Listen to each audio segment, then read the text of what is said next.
çıxmışam gül seyrinə. Gözümdə dünya təzədir, gözəllərdə göz gözədir. Axtarır gözüm səni.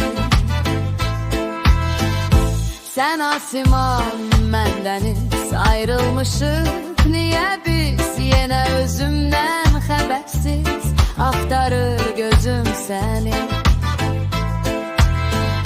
Bircə gətirə duymamışam məhəbbətin varlığını. Harda eşitsəm adını, axtarır gözüm səni. Bircə gətirə duymamışam məhəbbətin varlığını. Harda eşitsəm adını, axtarır gözüm səni.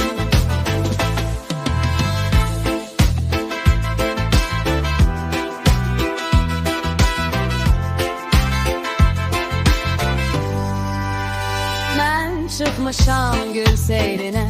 Gözümdə dünya təzədir, gözəllərdə göz gözədir. Axtarır gözüm səni.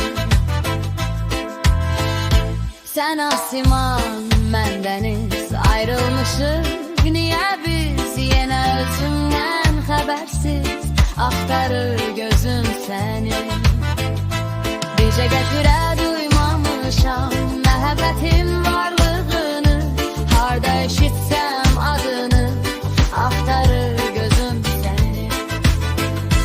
Bircə gətirə duymamışam məhəbbətin varlığını. Harda eşitsəm adını, axtarır gözüm səni.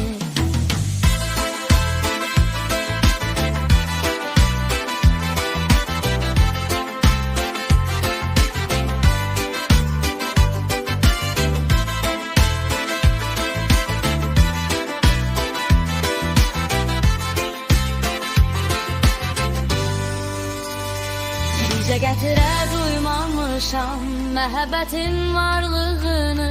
Harda eşitsəm adını, axtarır gözüm səni.